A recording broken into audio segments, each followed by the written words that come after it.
Three, two, one. Yow.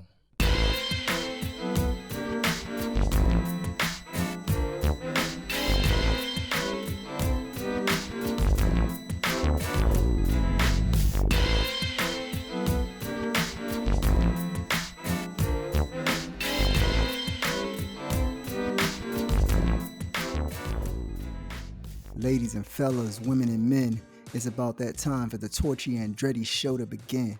It is I, your host with the most, your guy with the ride.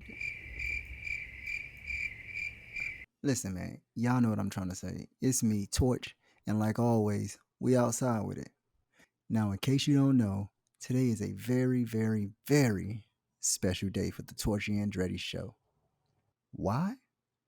Because it's my birthday. Hey. It's my dog's birthday. It's my dog's birthday. It's my dog's birthday. It's my dog. Yeah, I'm lying. Today ain't my birthday. But if you would like, I can provide a link for you to make a charitable donation. I do accept Cash App, Zelle, PayPal, but you must send as family or friend member because, PayPal be taxing. But anywho, today is an important day because today is episode 1, numero uno, Joie, c'est le premier épisode maintenant pour podcast, man. the first day of poddin. Now, I'm sure we all been in a new class with a new professor before, so we all know how it goes. Thus, the name of today's episode is Syllabus Day.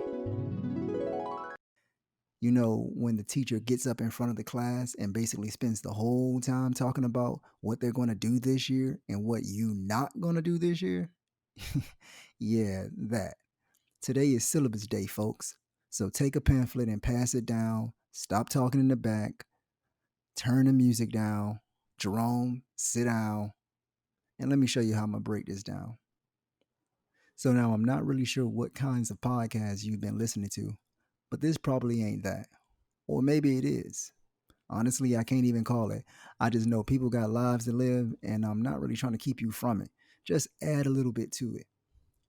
Usually within this allotted time, I try to start off with our Around the World segment, and it is as simple as it sounds. There's a lot going on in 2020, and keeping it a buck, bro, I'm tired. Like, I had to fight all my life tired. Like, why you ain't take out the chicken when I called tired? Like, hey son, come in here and change the channel for me. Tired. But regardless of how crazy 2020 has been, listen, you're going to get these bars. Next up, you got to have a little bit of sports talk. And when I say a little bit, I really mean a lot of it. Plus, you ain't got nothing else going on now anyways. There's only so many episodes of 90 Day Fiancé you and Bae can watch. How many more must it be? Don't answer that question. Fellas, that's a trick question. If she want to watch 90 Day Fiancé, you going to watch 90 Day Fiancé. Don't let this podcast mess up anything that you got going on at the crib. I will not fight for you. But keep your phone nearby and check the score every 15 minutes. Eventually, we'll pivot to what I'm sure will be my favorite spot, which is the Are You Not Entertained segment. We even got a cool little soundbite for it. Go ahead and press the soundbite. Are you not entertained? Are you not entertained? But hey, y'all keep that on the low. We ain't clear that. In this segment, we'll have the interviews, movie and music reviews, and just general things I'm pretty sure I'm going to get in trouble for saying later. And then afterwards, it's curtain call, folks. And that's more or less the pod. Now, will I really stick to any of the things we just talked about? Maybe, maybe not. I mean, does your professor really stick to the syllabus throughout the year? I mean, things were pretty cool in the first 9 weeks, but then you started failing algebra, and they had to curve the entire class. So everything in the book changed. We've been on geometry for 3 months now. Listen, I love Lil Rashad, but if he don't know a squared plus b squared equals c squared, then he gonna get a d squared. So if y'all feeling it and I feel like doing it, then we'll just let it rock. But please, be gentle with me. It's my first time. Now, I'm sure if you're still listening at this point, you're wondering, why should I be checking out his podcast out of all the thousands of other podcasts? Well, that answer is simple. Because if you don't, you'll never see your children again. I'm not playing with you people. All right, I was just playing with you people. Don't call the feds. Don't tell them to not have your children. I don't want your children, and I got illegal cable, so I don't need no problems at my front door. But all jokes aside, for the 12th time, the reason I made this pod was for people like myself to share experiences, crack a few jokes, and just grow, man. I'm not the most knowledgeable dude on every subject under the sun, but there's got to be a place for folk like me to get off some bars their way. So let this be your place, and let's have some fun together. Now, in true Syllabus Day fashion, normally I wrap this bad boy up in the next 30 to 45 seconds so y'all can get an early release. And while I'm still going to do that, before I go, I just wanted to get a few bars off of these NBA playoff predictions because the playoffs are going on as we speak right now. Yes, I know. But if the playoffs going on right now, then why would you be giving me predictions? You must be late. Yes, I'm late. I was on a little bit of the CPT. All right. I ain't got no jokes. I was just late. I'm sorry. So up first, we can go ahead and start with the East Coast. We got the Milwaukee Bucks versus the Orlando Magic. Shout out to Florida. Don't know why I'm saying shout out to Florida, but Milwaukee sweeping this one. Giannis and Chris Middleton is a dangerous 1-2 punch, and they're going up against a really decent Orlando squad. I just don't think they have the talent to change anything that's about to happen to them. Um, I think they're very young. I think they've done a great job for the talent that they do have, but Milwaukee is just different. And they do not have one single answer for Giannis, nor do they have anybody that can check Chris. So I'm sure this will be a pretty brief series. This may actually be the only sweep of the first round. Next up, we got the Indiana Pacers versus the Miami Heat. Now, I don't know if you know, but I'm from the crib. And I ain't gonna lie to you, I'm always gonna rep the crib, even though that ain't my team per se. But you always want to see your hometown do well. So I'm gonna go ahead and ride out with Miami in 7. Plus, Miami got some hoopers, man. Like these boys just some dogs. And defense travels. Defense travels all the time. And you got Jimmy out here. Jimmy Butler in the playoffs is a completely different Jimmy. Bam is just blooming right before our eyes. Duncan Robinson is shooting the lights out. You got Goran coming off the bench. Now, what I would like to see is maybe Kendrick Nunn have a little bit more consistency, kind of like how when he started off the year, but I think maybe he just hit that rookie wall. But man, you got dogs all around you. Jay Crowder has been great for this team. And that's not to say anything wrong with the Pacers. The Pacers, I mean, who saw TJ Warren happening? I couldn't have predicted that if I was a palm reader myself. The man averaged over 45 points at one point in the bubble.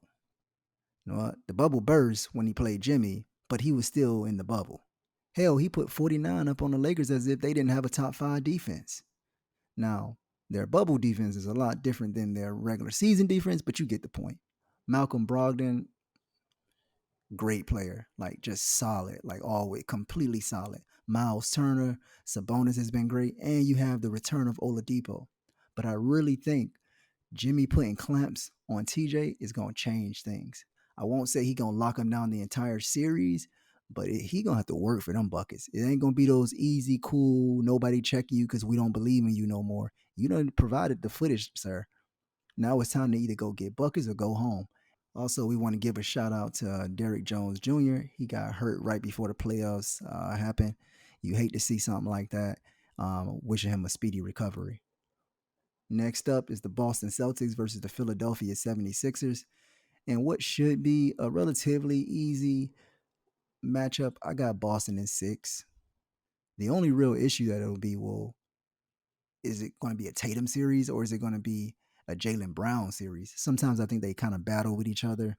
not intentionally, but just because their games are a little bit similar and they're in the same space. So it's you never know who's the is it my goal, is it your goal, is it our goal, that kind of issue. But they shouldn't struggle too much against a depleted 76ers team. Plus, Embiid is out there solo dolo for the most part. I really would like to see something great from Tobias Harris, and I'm sure he'll provide his buckets, but I don't think it'll be enough to change anything. I think losing Ben Simmons is really going to hurt them on the defensive end. The man don't want to shoot for whatever reason, but man, he can play some damn defense, and he really gets their offense going. I think Embiid needs a lot more shooters as well around him. The prior year, he had everybody had a piece of the games. You had 3-point shooters, you had mid-range shooters, you had defenders, you had everything around to give him the best opportunity he could to succeed in the playoffs. This year, it's just not the case. And maybe it's me, but you got to also worry about Embiid's body. He has a lot of reoccurring injuries, and some of them end up being random injuries, and you just don't really know what you're going to consistently get from Embiid. It seems that every year be something, and I know the pressure is weighing on him. He wants to be great, and he has the talent to be. I mean, hell, he's been great, but sometimes your body just says no mas. And against this Celtic team that plays great defense and team ball, I got a feeling they're going to try to wear this guy out. Next up, we got the Toronto Raptors versus the Brooklyn Nets, where I'm taking Toronto in 5. You got Fred VanVleet, Kyle Lowry, Pascal Siakam, who's been mostly dormant. I mean, he's been having decent games, but it hasn't been spectacular yet. But I don't think he needs to be. They're doing such a great team job. You got Ananobi. Serge is having an amazing year. Mark is in shape and rested. I mean, last year he played almost a year straight after the playoffs. He also had to go to his Euro League championships. So I know he was very happy from that brief pause in the middle of the season. And then Norm Powell has started to become a lot more consistent. They just have a solid team. And it also goes to show and to remind people this team wasn't just built on the backs of Kawhi Leonard. No disrespect to Kawhi, because Kawhi is amazing and they wouldn't have won that chip without him. But I think sometimes too much credit is given to them. And I think this is their prove it year where they're trying to show everybody, hey, I know what y'all heard about us. I know what y'all think about us, but we are a good team with and without Kawhi. We were a great team before him and we'll be a great team after him. Remember, prior to Kawhi coming, Toronto was always in the running for the Eastern Conference Finals or the top record in the East. Hell, even 1 or 2 years, they were at the top record in the NBA.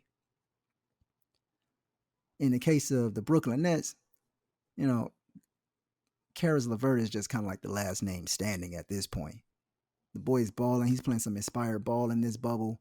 All of his stats have gone up, but I just don't think it'll be enough. Also, shout out to Jamal Crawford for getting a well-deserved roster spots. We got to treat our legends right, and that boy can still hoop. Now we're moving on to the Western Conference playoff matchups. In the first matchup, we got the Denver Nuggets versus the Utah Jazz. In this series, I got Denver taking it in 5. I think Joe Ingles is crafty and can definitely hoop. He's one of my favorite players to watch. Um, Donovan Mitchell is a problem, like a whole problem and a half. Rudy Gobert on defense is nothing to sneeze at. He's definitely solid there. But they don't have any Mike Conley due to the birth of his child, and I'm not necessarily sure when he'll come back. And they don't have Boban either. Now, I think we'll see a lot of greatness from DM, but I just don't think it'll be enough. And if you need any more proof, see his 57-point loss in overtime today. I mean, he out there just hooping, but if you don't have enough bullets in the chamber, well, and then Denver is just ready to grow up. I mean, they're loaded with a lot of young stars.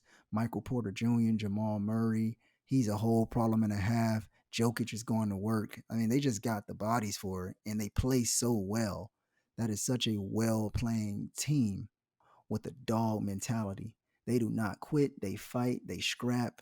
And I think they're really going to bring it there. I think they're here to show people that, last year, okay, we ended up losing when it really mattered, but this year we got something to prove.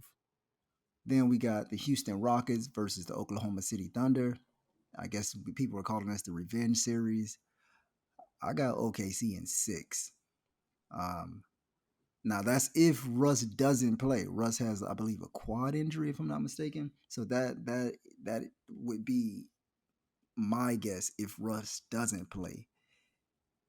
If Russ does play, I'm gonna go ahead and say OKC in 7. The reason being is because I just don't believe in this small ball that Mike D'Antoni is trying to push with no real center. I love PJ Tucker. Strong dude, came up from out the mud, got that side court jumper, always loaded and ready. But keeping it a buck, man, you ain't stopping Steve Adams. Like, and Steve Adams is not even like the guy you go to for an offensive set, but he's physical. He's a banger in a league that doesn't really have too many physical big men like that. And I think that's really going to be a problem down the line for the Rockets. James Harden and Russ are dogs. I mean, you don't even got to worry about them. They're going to show up for sure. Okay, maybe not for sure. James has been kind of a choker in some of these playoffs. But, I mean, I expect him to get in his bag. He's a hooper. I expect him to show up. And even when he does show up, I just don't think that he can win because the key is in the inside. And we also can't forget about what Shea and CP3 are doing this year. I mean, those boys have turned this team into a real legitimate playoff team. Kudos to those guys because at the start of the season, let's keep it a buck. Nobody thought that was coming. I know as sure as hell I didn't. But CP3 is a true court general, and he's really helping mold Shea into one of the better players on top of the skill that Shea already had. And just how I'm hesitant to look at Russ's quad injury, I sometimes want to stutter when it comes to CP3 because I know in the playoffs he tends to get a little bit hurt, but he's been a lot healthier this year and he's really been taking care of himself. So if I had to pick, I would go OKC in 7 if Russ is healthy, 6 if he's not. But I mean, this series can be a toss up. I expect James to really get in his bag. I expect CP3 to show up, and I expect it to just be a fun matchup. And I mean, who doesn't want to flex on their ex with their necks? So CP3, go do your thing, boy. Next up, you got the Los Angeles Clippers versus the Dallas Mavericks. In this series, I'm going to go ahead and take the Clips in 5. Luca and Kristaps are both hoopers. I mean, I ain't seen a guy hoop like Luca in a long time. The handle that he has to be that big is something serious. But for whatever reason, it seems like Luca struggles against the Clips. And I mean, I can understand why. And Seth Curry is really coming on to be just a great all around solid basketball player who can shoot the lights out when he gets streaky and hot. Now, I think he'll probably have to match Lou Will's game a lot, but I just don't think this is going to end up being very close when you have the Clippers with two of the best or two of the top 5 defensive players in the league in Kawhi Leonard and Paul George. We didn't see Trez play in the bubble, but best believe when it's time to lace him up, that boy coming to play. He's a bull. Like he's definitely coming out here to hoop. Lou Will is a problem. I don't know how long we gonna keep lying and saying he the 6 man. Man, Lou out here, he ain't fooling nobody. That is a starter. When you have that type of ammo coming off the bench, it is game over. If you can't stop somebody, you can't win. And I don't think that the Dallas Mavericks can stop the Los Angeles Clippers. So again, I got the Clips in 5. Now for the premier matchup, I think of the playoffs first round is going to be the Los Angeles Lakers versus the Portland Trailblazers. Don't know if you noticed, I'm a Laker fan. However, I am an honest Laker fan. Sometimes I won't be ridiculous and go crazy and make up stuff just because it's my favorite team. I try to do my best to never be a biased fan because at first I love the game of basketball. Then I love the Lakers. That order doesn't switch. It's all about good ball for me. And right now, Dame is playing some of the best ball that we've seen in a minute. That boy is pulling up from the logo. And CJ is as skillful as they come. He is a mid range killer. Not to mention all of the rest of the complementary parts that they have on this squad. Shout out to Melo, too, for proving everybody wrong who was silly enough to doubt him and thought that that man couldn't hoop. Boy, I tell you, they'll convince you the sky ain't blue if you let them. But I think the big question is, will they be able to stop the Lakers' inside game, especially Braun from driving? Just this Saturday, Ja ate them up in the paint. And who's going to be defending Braun? I don't know if they have the bodies for that. And once you get done with Braun, who's going to stop AD? I don't think you have the bodies for that as well. Now, if you can speed the game up and make it an outside jumping game, I think you definitely got a chance. But if the game slows down, I think that caters more so to the Lakers side. I got the Lakers in 6, and it's really only going 6 out of respect for Dame and CJ. Because to be honest, that team don't play much defense. You really got to play defense in the playoffs when it comes down to it. You can shoot as much as you want, but when you live by the jumper, you die by the jumper. And this would be a terrible situation against one of the top 10 inside finishing teams in the league to stop playing defense or to never start. So again, I got the Lakers in 6.